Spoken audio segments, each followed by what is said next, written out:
Hello everyone.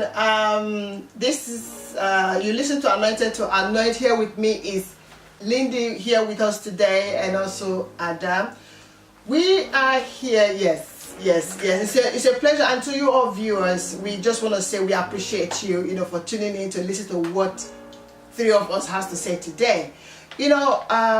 Just briefly, you remember in one of my clips, I did mention that Tina Talk TV, has been rededicated to not only religion channels, but also life events. Because there's one thing in life, if you say that you are a Christian or you have a religion pattern that you're following, and you don't understand or you don't apply it in life, or come to know when you actually applying it or when it's happening, it doesn't make sense. No. So this is why we've decided to be bringing you things that is happening in the society and connecting it with whatever it is that we believe in. Yes. This is why and even sex. We do these things. Yes. So how can we connect it to what we believe in? Yeah. Families, how can we connect family matters, things that are going in life with what we believe in? So this is why we bring, like I promise, I never, by the grace of God, when I make a promise, I ask God to deliver, and He has delivered it, and I just give God the glory. So today, we have been receiving emails, people asking certain questions, and we want to try to see how we can connect those questions to what we believe in. For example, there's an email from a lady. There's a couple of emails, but we're going to deal with one particular one today, one at a time. There's so much, trust me. So what we're going to do today is, there's this lady who, let me look it up, who emailed me about that her husband is suffering. Her husband is abusive to her. Now the question is, should she take him back? They've got children, and there's this pressure from the families, the man's side especially, to take him back. So what do we say to this? Interesting. She is being abusive. She's the one at the receiving end. Now she's been abused. She's married, and my take from her email, she sounds like somebody like me. By me, I mean there's culture, there's belief, there's religion that binds me to do things for that. If the question is, should she take him back, does it mean that is he going to change? One, personally, I don't think so. And secondly, for the sake of children, I would say no, because she's the one that is suffering. And if she was in that relationship, she would not be a good wife, a good mother, because she's hiding for the sake of the children. So I personally feel that I don't think she should take him back. At the same time, I'm not saying that he should not be forgiven. Am I making sense? You are making sense, of course. Especially if there is the children are there watching, isn't it? They are suffering too. So what's your take on that? Well, where I'm from, she'll be asked to take him back because of the children. But based on what Lindy is saying, I'm actually having a reflection, because at the end of the day, if he's not going to change, he's not going to be a good father to the children. And if the woman is not having the calmness to look after her children, she also is not going to be a good mom. So I think they need counseling. They need to see a counselor to know how to live. Because people have actually lost the common sense of living together just by watching Google, getting answers about relationships. Google is not married, Google doesn't have anything about relationship. So if you, instead of seeing a human counselor or learning how to be human again, if you don't do that, then you're not going to have the connection on how to live with a fellow human being. For instance, your husband, or even families, or even your children. So the earlier time we start looking into this, it will stop the abusive relationship that people have. I agree with her. It's also not, we're not saying that the part who is doing the abuse, they know what they are doing. They also need help. So if she's not coming back and he wants her back, he might be getting a realistic to say maybe there's something for me to do. So then he gets help. So we are all looking at three parties here. We're looking at the woman's point of view. We're looking at the abuser himself and the children. As well, the whole is the family, because everyone is involved, even though they are not in the relationship. And I remember the email. Yeah, she was saying that she wished that she knew this, or that somebody had told her signs, that she wished she had looked out for, that if she had those signs, maybe she wouldn't have been in that marriage. Because from what I gathered, just like you said, it's not about going to Google, to find answers. But it's the best answer is through experience, or the witnesses we've witnessed with other people, what they've been through. You understand? And hearing from them. I think that is the best way we can learn.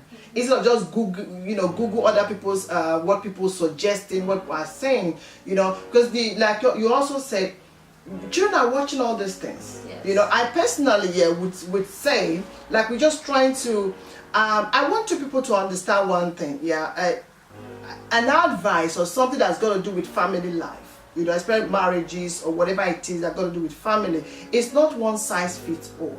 So we are just sharing our opinion, our suggestion, how we think. Hopefully it will somebody will pick one or two encouragement or advice from us. Like for me personally, I'm coming from a single mother, a woman with 4 children. If I'm asked that question, if the question, just like you said, the answers are not in the Google, so I'm gonna bring, so for that, that is you're right in using that context, Coming from a single mother, point of view, if I'm asked that question, should I take my ex-husband back? Because for the sake of the children, trust me, I will say no. I will not take him back. Why? Because of the abuse that I went through. You understand? And also understanding that marriage has got nothing to do with the children. Yes. Marriage is between two people. And one typical example for us to know is that in the certificate, whose name is there? Yours and his. Yours and his. Not the children. So not the children's name. No, daddy and mama. Exactly. So it's between the two people. You understand? Yeah. So if I say because of the children, and then and swallow all those pain that I went through. I went through financial abuse. I went through physical abuse. Verbal abuse. I went through so much. You understand? I went through so much. I was caged. I couldn't grow in my marriage. I was not growing. You understand? It was like something was covering me. My self-esteem was reduced because of the verbal words. He made me to feel like I was nobody. So I was not growing. I only rediscovered myself after he had left. So I began to search for who I am, that has been caged in that place. And also, let's not forget that the children that the families are using as an excuse to say, oh, the children, because of the children, take them back. Yes, the children need their father. But let's not forget that one day the children are going to go away. Yes. So who am I going to be left with? The husband. Not even that. The children do need their father to be a role model. So he's role modeling this to them. They're gonna be doing the same thing. Exactly. So their culture is never gonna end. Yeah, exactly. So what exactly? So if we are looking at the children need their father, what kind of environment? We have to consider what environment are we bringing the children into or back into. You understand? If the children are there experiencing the domestic violence going on, they think it's normal. You understand? And then the father left as a result of that, and then they bring him back. What is he showing to the children? You understand? So that is my take on this. Okay, you brought a question of what are the signs. personally, and I'm asking you, viewers, please do come back. We're not going to finish this. This is just a glimpse. I'm just going to give you a taste of a little bit of what has gone on. I had lived in a domestic violence relationship for 8 months. Now you would ask me, why so long? Just because it's not that obvious. You have to tune in on every episode that we have to find out. But what I was going to say is that the signs are not always obvious. He could be a very caring person, isolating you from your friend, keeping your phone. You got no social life, and you think he cares and he loves you. Actually, no. You are an individual. You have your own life. He has his own life. You are two different people. You are just in this thing together. And then you have no family. There will be religion. My typical example is that I was told that I was praying 1,000 times a day. I mean, who does that? That is just something. What is wrong with praying? If my woman or my husband was praying, I'd be better than if he or she was gossiping. So all I'm saying is there are signs. The signs will be somebody who's a bit controlling, and not a bit more, but you don't see it. You think they care for you. They make decisions on your behalf. I wouldn't have made a decision that I needed to take a shift at work. I needed to do a choir. I'm a choir person. He will have to do that. Lindy doesn't like that. He will speak on my behalf. Actually, that is not right. You have your own mouth. God gave it to you for the same reason, for you to use it for yourself. But then you respect this person. You get used to them talking, speaking on your behalf. That is one of the signs of abuse. It looks like someone who really loves you, care for you, just isolating you. The reason behind is that when they dump you, you have nowhere else to go. I can't come to Ada because she's no longer in my contact. So please keep following us. It's interesting. It's very interesting. Yeah, it's very interesting because I just thought we should share what we think. These real people, these are real life situations, and these are subjects. Brothers and sisters, families, elders, and everybody that we don't like to talk about, and not being unkind, but from where we come from, we African people, we don't actually talk about this. Is a taboo, it's an embarrassment, but it's not your doing. Come out, talk, inbox, text a friend, just talk, because we better have you alive than you suffering in silence, or you committing suicide thinking that there is no answer. There is answer. There is help. There are organization. My sister here, we've gone through it. Look at us. Do we look like we've gone through it? No, you wouldn't know. Exactly. So come, and we welcome to every situation, every circumstances, every experience. We're not here to judge. We just want to be there to support and empower one another. Exactly. Sister there. Well, in my case, the obvious sign is, ladies, look at your friends. Your friends that call you, if they stop calling you, or those are some of the signs. And if they're talking to you and they say, oh, my husband has just walked in, talk to you. You have to find out how often that is made, so that you can, those are some of the signs. And also some of the obvious signs are a lady who is not looking after herself. She stops self-caring. Neglecting herself. You can see her hair all over the place, and she's always she doesn't seem to know the time of day, or that she can look better. So those are times to probably invite them for a cup of tea, and find out if you can offer help.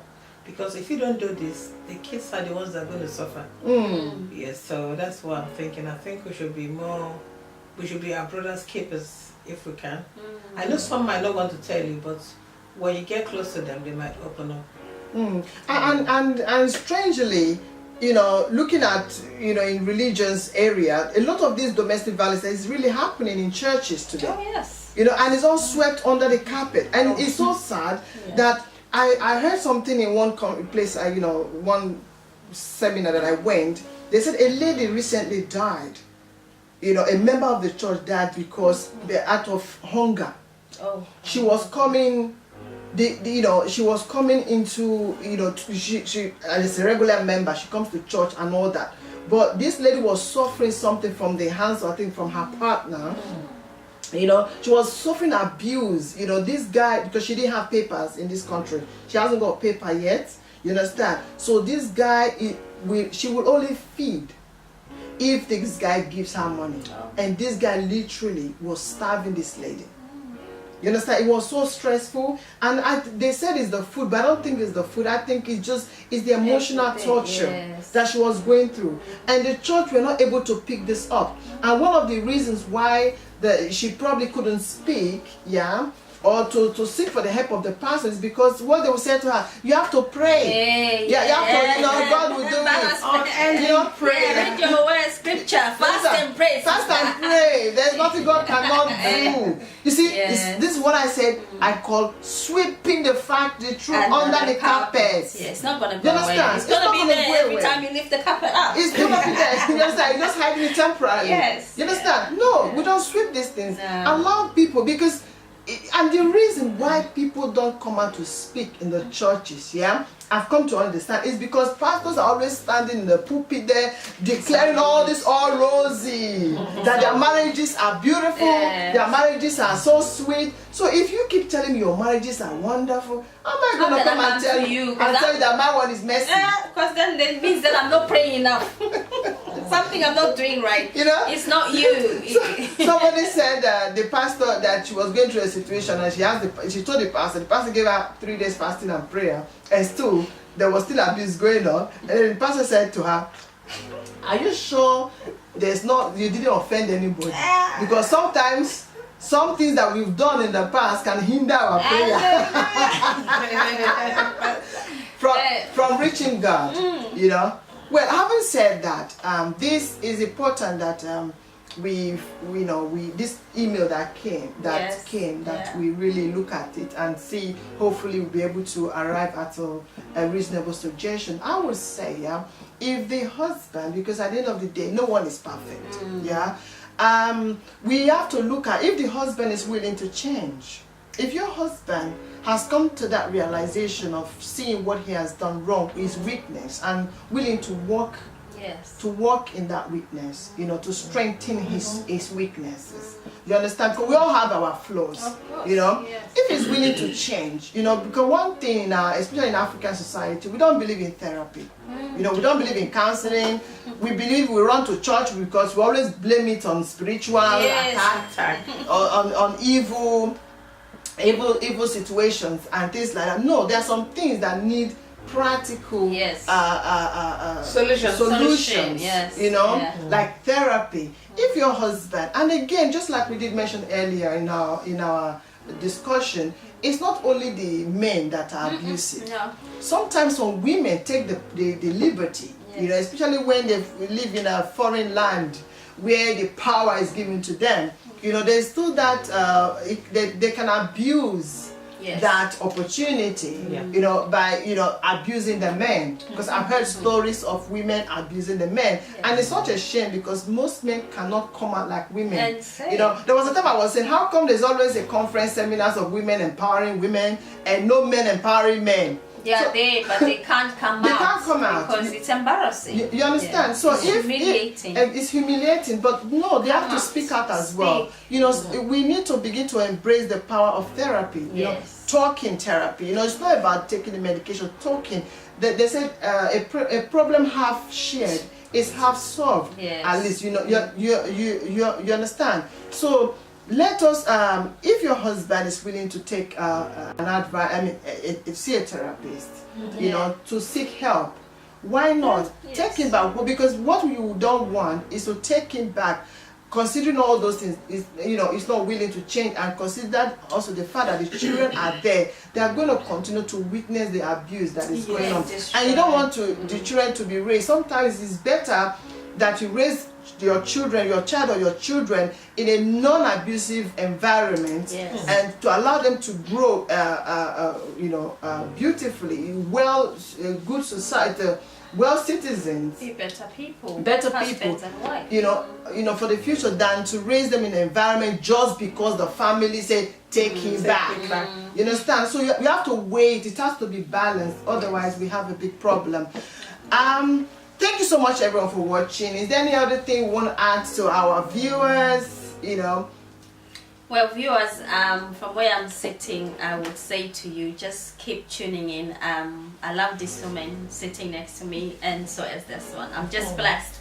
Just keep tuning in. There's more series, there's more subject. We are here, not for us, for everyone. We are sharing. We go through stuff, and all we are saying is that don't suffer in silence. We're not gonna perform a miracle, but we are saying don't be ashamed and be shy. We keep people's confidentialities. We don't call names. If you ask a question, we will try and do our best. But my sister here is here to bring a light to a darkness. So I would say, look at me now, I'm smiling, but I have been through it myself, and I now know that it's not the way that it should. Please do leave your comments, okay? You see the comment there where you can leave your comment. We will do our best to answer as much as possible. Just keep tuning in, and until next time, we will bring you more matters, that matters of the heart, because we're trying to make sure that we all come to that wholeness of being. Remain blessed and take care. Bye for now. Bye bye.